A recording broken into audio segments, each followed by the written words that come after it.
Dude, this is insane. 11:35 p.m. He's up at midnight on a fucking Sunday. And this is what he says. The pardons that Sleepy Joe Biden gave to the unselect committee of political thugs and many others are hereby declared void, vacant, and of no further force or effect, he says, because of the fact that they were done by Autopen. In other words, Joe Biden did not sign them, but more importantly, he did not know anything about them. The necessary pardoning documents were not explained to or approved by Biden. He knew nothing about them, and the people that did may have committed a crime. Therefore, those on the Unselect Committee who destroyed and deleted all evidence obtained during their 2-year witch hunt of me and many other innocent people should fully understand that they are subject to investigation at the highest level. The fact is, they were probably responsible for the documents that were signed on their behalf without the knowledge or consent of the worst president in the history of our country, crooked Joe Biden. Dude, I know, dude. It is insanity. It is literally, he is a fucking mental case, bro. Like, it's getting to the point of where he's like, he's starting to sound like a horse that needs to be put down. So he's trying to say that the pardons are no good. They're void because he says so. And some rambling about an Autopen.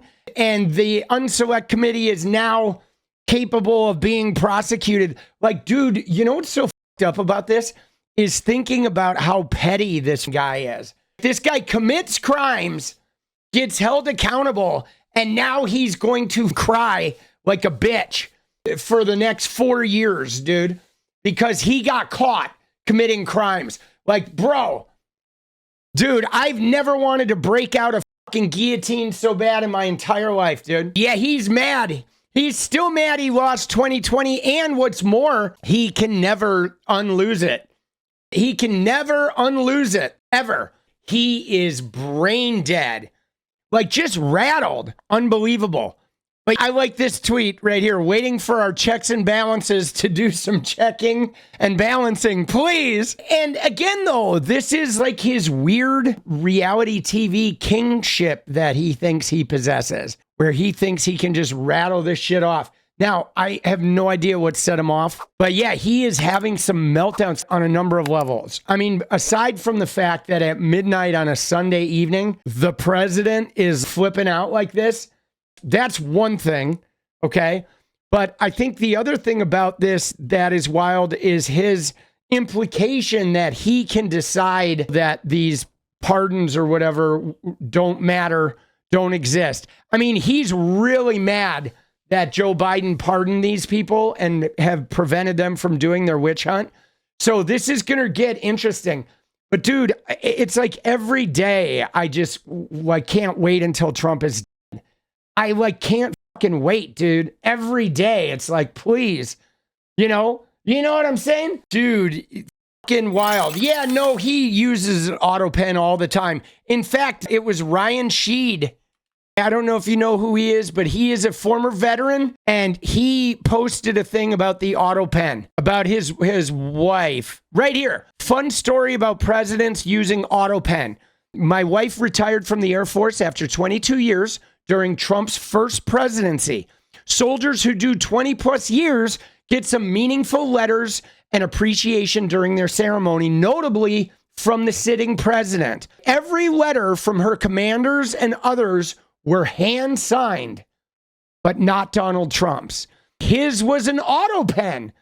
I remember my wife laughing when we realized it and throwing it in the trash. Luckily, Barack Obama wrote her a nice letter and not only hand signed it, but the envelope was in his handwriting as well. That's the difference between an appreciative leader and un-American scum. Isn't that interesting? Mr. fucking military. Right? Trump's was the only one that was Autopen. And it wasn't even like hundreds of things to sign. It was for a military 22 years of service retirement. But leave it to Barack for hand writing the envelope and hand signing it. Holy shit. Isn't that wild? That shit is money, dude. Every accusation is indeed a confession. This guy says, you don't know who we just disappeared to El Salvador. Think about that. Now, what is this tweet in reference to?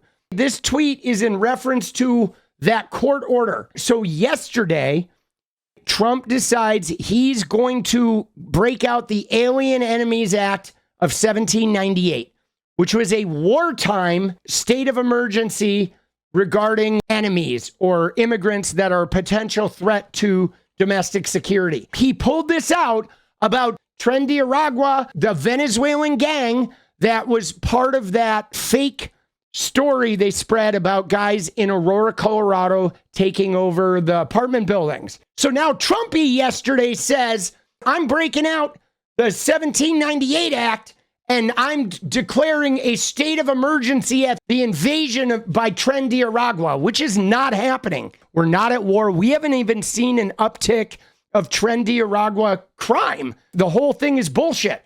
So anyway, a judge instantly smacked this down with an injunction and said, you will not. And the judge said, here's the deal. Any plane that has already landed, I can't do anything about, but any plane that is in the air must turn around and return those people. Now, of course, this is turning into a huge smear campaign. Democrats are trying to save gang members. It's not about the gang members. It's about due process. You can't deport people or move people or take possession of them or detain them without some measure of due process. And it doesn't matter if you're a citizen, doesn't matter if you're a visitor. Everybody who has their feet on American soil has those constitutional rights. Now, what happened was there was a plane in the air when that judge made that declaration, and Trump did not turn the plane around. And you know what he did? He didn't go to Venezuela either. They landed the plane in El Salvador, and he put those supposed gang members, like we don't even know who was on that plane, but he basically gave people that had been in America to an El Salvador jail. This is just so problematic on so many levels. Bukele and Rubio gloat over defying the judge and imprisoning people without due process. Like, what the fuck are we doing, bro? Now, that's human trafficking. If you're taking Venezuelan people and you're giving them to a fucking dictator who's imprisoning them in El Salvador, that is fucking human trafficking. That is war crime shit, guys. They were immediately transferred to 𝗙COT for a period of 1 year. Renewable. The United States will pay a very low fee for them, but a high one for us. Over time, these actions, combined with the production already being generated by more than 40,000 inmates engaged in various workshops, will help make our prison system self-sustainable. So basically, we're selling them slave labor. We're paying a fee for selling people into slave labor. And again, these people that went there, they have committed no crime in El Salvador. Like, what the f is going on, dude? To me, that is mind-blowingly insane. What's nuts about this is we don't know who's on this plane. The United States has now engaged in human trafficking. Dude, talk about human rights abuses. Like, this shit is crazy. I honestly, guys, I don't even know what to make of this. The fact that, like, it feels like an international war crime. Like Donald Trump and Tom Homan and whoever else should be tried for international fucking war crimes. Selling human beings to a prison system where they're being imprisoned in a country that they haven't even committed a crime in. Like, that is some evil, nasty shit. Now, if you're wondering why people think Donald Trump needs to be put down, and some of the people in his administration, this is it. Like, this is not okay. Dude, this is war crime shit. Gift from the French, 1884. Gift from the French, 2025. Oh, Lord. Isn't that amazing? Dude, that is money. That is some money. But let's talk about the French lawmaker.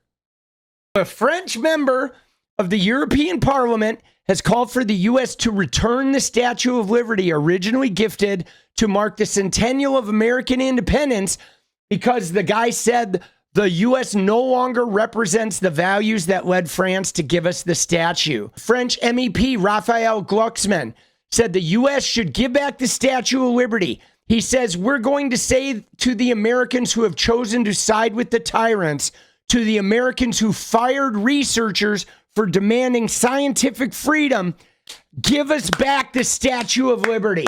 Dude, there's a poem on the Statue of Liberty called The New Colossus. Give me your tired, your poor, your huddled masses yearning to breathe free, the wretched refuse of your teeming shore. Send these, the homeless, tempest tossed to me. I lift my lamp beside the golden door. Obviously, everybody knows about the give me your tired, your poor, your huddled masses. This has been a stalwart, sort of exemplary part of American immigration culture. At the gateway to America, shining as a beacon for a country that would take everybody. We would put everybody together for the greater good of wanting to be part of this American concoction. And that's really what it is. It's an American concoction. I don't know, dude. The Statue of Liberty, I don't know if you've ever seen it. If you've ever been there, you take the Staten Island ferry and it's amazing. I mean, it's like the gateway to New York, which is like the gateway to America. And it's very soulful. And it is a very powerful reminder of this country being founded by immigrants and being a place where anybody with the dream could come here seeking a better life. And now, man, I love that this French guy actually spoke up about this, because the reality is we currently have a bunch of people in America that are not living at all by this poem. They're not subscribing to any of this stuff. They are literally just trying to close us off, be selective with who's valued, who's not. The $5 million, like buying a green card, a gold card. Like, please. They hate on anybody that's not like a white Christian. Like, America right now is fucking disgusting. Trump and his administration and Maga, they're fucking disgusting, bro. Fuck you, Trumpy! What does he say here, John Rocker? Look at this. He says it's actually the exact opposite. We're returning to what the statue represents, and the French are moving away from what it represents. Dude, what the fuck does that even mean? We went from give us your huddled masses to we're going to force you into a huddled mass right before we force you on a plane and ship you to an El Salvador prison, bro. But what is he talking about? We're returning to what the statue represents? Dude, what an idiot. There we go, dude. John Rocker. Yes, give us your tired, moronic former ball players who no longer smack of any relevance, and let them sniff Donald Trump's musty balls, you idiot. Yeah. Dude, what a fucking dumbass, bro. Jesus. Dude, John Rocker. Oh, Lord, bro. Musty is a good word, dude. You gotta have it, bro. It's all about that choice set of words. Oh, shit, bro. Look at this. Oh, my God, dude. Look at this political cartoon with fucking Russia. You see that? Oh, my God, dude. This shit is incredible. Dude, that shit is powerful. That is seriously great work. It pains me to watch, but it's so accurate. What is up, guys? Thank you so much for watching. You like the video, you want to support independent resistance media, you know what to do. Drop that sub, hit the like button, and please share it. And we do love our members, so if you want to become a member, it's another really great way to support. Thanks again for everything, guys. I'll see you next time. Let's go.